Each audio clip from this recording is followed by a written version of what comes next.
this jailbreak? I mean, again, not to compare it to New Orleans, but the sheriff down there had a lot of issues with defective locks and not enough staffing. Is the staffing in there adequate? Had there been any prior concerns or issues? None that I know of. As of our last report, North Central only had 3 security vacancies, and this typically tends to be one of our most populated facilities as far as officers. When was your last escape here at This facility, I am not 100% sure. The last one I know in the department was the Samuel Hartman back in, I believe, 2021. Without giving away the secrets, can you talk more about how you've had to switch up the way you search for him because he knows the tricks of the trade? Yeah, I mean, I don't know a lot of the details about how we've been doing that. All I know is we have some very experienced people that's, there's constant briefings throughout the day talking about, what's working, what's not working, where should we check. All I can speak, there have been a lot of different varieties and a lot of different resources used to try and help with this search. And you're getting tips from all over the state? Does that include crimes committed all over the state, yes, sir. And as this search stretches into multiple days, are you still working around the clock, or are they?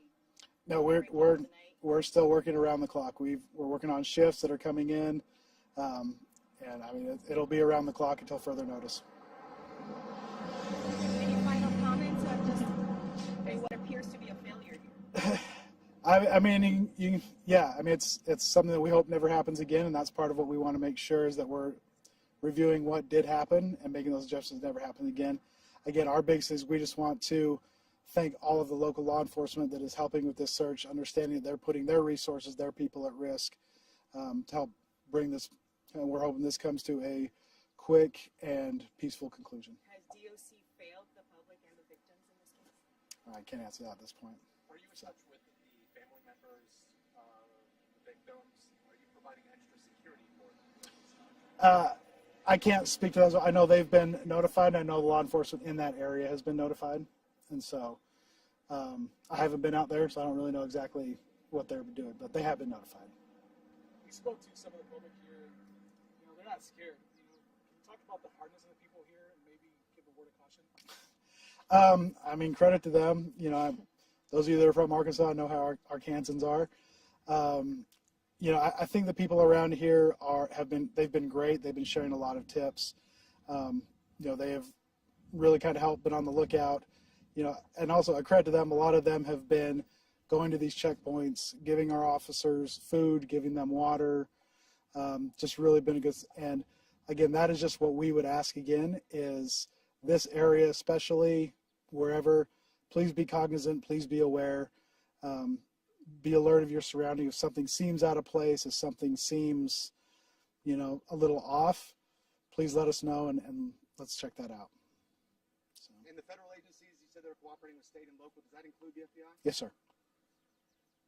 So, all right. Thank you. Appreciate it, Alexa. I wish there was more updates I could give you. Hopefully soon. Thank you. Really Yeah. Thank you. So nice Very, meeting very you. nice to meet you. And sorry to blow up your phone. No, you're just hey, look, you're just fine. I understand how it goes. Can we grab you just for a quick one-on-one?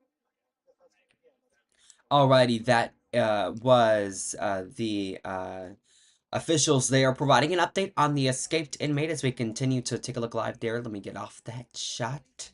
Give me just a moment. Wasn't quite ready to go live, but news happened, news breaks, and we have to cover it. So, the big update here, it was no large update. The biggest update here being that the search is continuing, and they believe that this was something we heard before we came on the air because we kind of joined midway through this conference, but the big news was that they believe that their perimeter is still enough to find the inmate. They have been in contact with his personal family, according to the member there, talking on behalf of this search and everything ongoing here.